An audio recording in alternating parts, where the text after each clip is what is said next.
So guys आपने ये वाली रील तो मेरी देखी ही होगी, इंस्टा पर भी और यूट्यूब पर भी।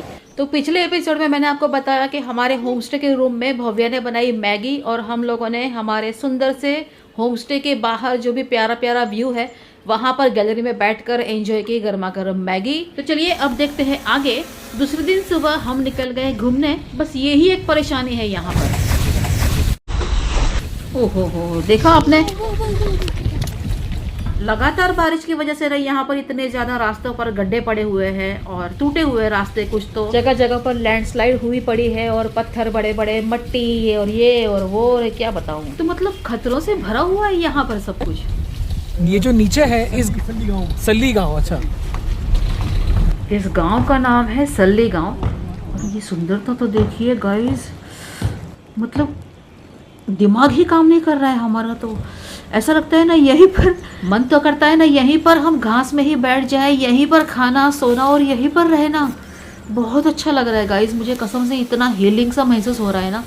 सारे ही टेंशन जो भी हमारे सिटी लाइफ में डे टू डे रूटीन में जो भी टेंशन रहते हैं, जो भी स्ट्रेस रहता है, काम का वर्कलोड रहता है, सब कुछ यहाँ आके खत्म। हम सब कुछ भूल चुके हैं गाइस। ये खिली खिली कुदरत की ये जो सुंदरता है ना, ये वादियाँ है, ये प्यारा सा नज़ारा है, ये मनमोहित कर चुका है हमको ना। एक जादू सा छा जाता है दिलो दिमाग पर। तो कुछ समझ में ही नहीं आता कि क्या करें। बस मतलब ऐसा ना दिमाग सुन्न हो पड़ा है कि कहीं जाना ही नहीं, हमें बस यहीं रुकना है। और हर तरफ, चारों तरफ ऐसे ऐसे नज़ारे हैं ना कि ये वाला कैप्चर करूँ या वो वाला कैप्चर करूँ, यहाँ देखूँ या वहाँ देखूँ, इतनी ज़्यादा सुंदरता है देखिए। और बारिश की वजह से ये जो सुंदरता है ना, ये कई गुना बढ़ जाती है। देखिए ये दूर से सुंदर, ये गाड़ी कितनी सुंदर लग रही है दूर से। ऐसे नज़ारे मुझे बहुत अच्छे लगते हैं लेने। देखिए वो जेसीबी की गाड़ी दूर से आ रही है, देखिए कितनी प्यारी लग रही है वो। वाओ, कितना मस्त लग रहा है ये। और आपको बता दूँ गाइस कि ऐसी वाली जो जेसीबी की गाड़ियाँ हैं ना, यहाँ पर हर गली हर नुक्कड़ पर है ना, ये या तो पार्क की हुई रहती है या तो इनका काम चालू रहता है। क्योंकि इनका यही काम है, रोज़ के रोज़ बारिश की वजह से ना यहाँ पर लैंडस्लाइड होती है, रास्ते टूटते हैं और ये रास्ते बनाते जाते हैं। 4 महीने 5 महीने बारिश में ना यही चलते रहता है यहाँ पर। मतलब हम लोग इतने जितने भी दिन यहाँ पर रहे ना, रोज़ कहीं ना कहीं जेसीबी की गाड़ियाँ घूमती, उनका काम चलता रहता है, कुछ ना कुछ यही देखा है हमने। तो पहला गणपति का पूजा किया हमारा, तुम्हारा वो मेरे घर में है ना गणपति। देखिए यहाँ पर टॉपिक ये चल रहा है कि संकट मोचन रहते हैं जैसे तो पहाड़ों में ना, तो भोले शंकर शिव का जादू। गणेश चतुर्थी का त्योहार चालू है ना यहाँ पर हर जगह। तो महाराष्ट्र में इसकी प्रथा ज़्यादा है कि लोग गणेश जी की मूर्ति की स्थापना करते हैं घर में, या सार्वजनिक में भी होती है कई जगह पर। इसी ट्रैवल सीरीज़ की फर्स्ट वीडियो में मैंने आपको बताया था इसके रिलेटेड। तो हमारे ड्राइवर भैया का ये कहना है कि गणेश जी की मूर्ति को ना अगर हम घर में स्थापित करते हैं तो उनका विसर्जन करना उनको पसंद नहीं, मतलब हमें भी नहीं पसंद, ये गलत है। मतलब महाराष्ट्र में तो आप देखोगे ना गाइस, सार्वजनिक जो बड़ी बड़ी मूर्तियाँ इतनी सुंदर रहती है ना, इतने प्यार से उनको स्थापित करते हैं और विसर्जन के टाइम पे ना उन्हीं मूर्तियों को ट्रक में से, जो टेम्पो बड़े बड़े रहते हैं ना, उसमें से ऊपर से खाड़ी में या समंदर में फेंकते हैं, नदियों में फेंक देते हैं। फिर नीचे जाके हम देखेंगे तो किसी गणेश जी की मूर्ति का हाथ टूटा हुआ है, किसी का पैर टूटा हुआ है, किसी का मुकुट टूटा हुआ है। बहुत बहुत बुरा लगता है वो देख के। तो इससे अच्छा है ना, हम लोग तो हमारे घर में स्थापना की हुई है मूर्ति की, मेरे मंदिर में है गणेश जी की मूर्तियाँ।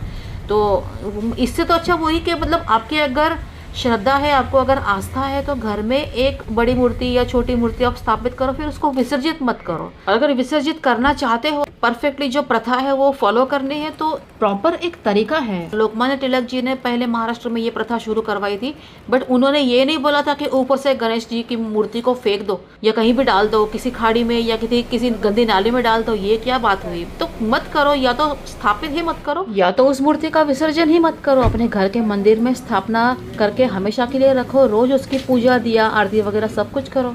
और यहाँ पर ना आधे रास्ते हमें गाड़ी चेंज करनी पड़ी है, क्योंकि राहुल भैया को अचानक आया एक कॉल, तो उनको अर्जेंट से वापस जाना पड़ा। तो उन्होंने इसी गांव में उनका कोई दोस्त था, उनके साथ कांटेक्ट करके ये वाली गाड़ी हमें दिला दी। और अभी ये वाले जो भैया है ना, हमें हमारे ट्रैकिंग के लोकेशन पर लेके जाएंगे। रास्ते में जितनी भी जगह पर हमें सुंदर सुंदर नज़ारे दिखते हैं ना, हम तो गाड़ी रुकवाते हैं। राहुल भैया ने भी गाड़ी रोकी थी और ये वाले भैया भी। तो मतलब हमें ना आगे जाने का मन ही नहीं करता, चाहे हमारा जो फिक्स किया हुआ लोकेशन है वहाँ तक चाहे हम ना पहुँचे, चाहे यहाँ शाम हो जाए और हमें आधे रास्ते ही रिटर्न आना पड़े, लेकिन बात यह है कि इन नज़ारों के साथ में हम हमारा वक्त बिताना चाहते थे, फिर चाहे वो किसी ट्रैकिंग पॉइंट पर हो या किसी हिल पर हो या नीचे की तरफ हो। तो देखिए फाइनली लगभग हमारे होम स्टे से निकलते हुए हमें हुए हैं लगभग 3-3.5 घंटे और अभी हम यहाँ पर पहुँच चुके हैं। और रास्ता देखिए, आज तो तगड़ा सा एडवेंचर होके ही रहेगा। ऐसे ही पत्थर पत्थर वाले रास्ते से कूद कूद कर हमें ऊपर पहुँचना है। और हम तीनों ने ना पहले ही डिसाइड किया था कि रास्ते अनजाने हैं, जंगल वाला रास्ता है, नदी है, खाई है, पहाड़ है, पथरीला रास्ता है। तो ये तो हमने पहले ही डिसाइड किया था कि साथ में ही चलेंगे, साथ में ही रुकेंगे। अगर एक जन रिकॉर्डिंग करने में बिजी है तो बाकी दोनों जन को रुकना ही पड़ेगा। और ये चले थे आगे आगे अकेले, तो भैया ने उनको मना किया और मुझे भी रोक रहा है। देखिए चलता चलता रिकॉर्ड कर सो ना। बात सच है गाइज, यहाँ पर ना रास्ते बहुत खतरनाक है। सारा ध्यान अगर कैमरे में रहा ना तो पता नहीं क्या ही अनर्थ हो जाएगा। तो भव्य ने उनको भी मना किया आगे अकेले मत जाओ, और मुझे भी रोक रहा है कि आप चलते चलते शूट मत करो। बात तो सही है क्योंकि पथरीले रास्ते हैं, जरा सा एक कदम अगर चूक गया ना। अरे और ये क्या हो गया अचानक से हमारे ड्रोन को? शायद इसके कैमरे में ना पानी भर गया है तो ठीक से उड़ नहीं पा रहा है, देखना पड़ेगा। ओ माय गॉड, रेनबो इतना बड़ा, इस पर्वत से उस पर्वत तक। ओ माय गॉड, वो भी डबल है, बाजू में दूसरा भी है। ओ माय गॉड, पता नहीं कितने सालों बाद आज मैं देख रही हूँ रेनबो, वो भी दो एक साथ। ओ माय गॉड, यहाँ तक पहुँचने के लिए इतने ज्यादा परेशान हुए ना हम, लेकिन best of the best decision था हमारा इस प्लेस को चुनने का। फुल डिटेल देखते हैं मेरी अगली वीडियो में। बने रहना food web cook and travel के साथ। जल्द ही फिर मिलेंगे। Thanks for watching.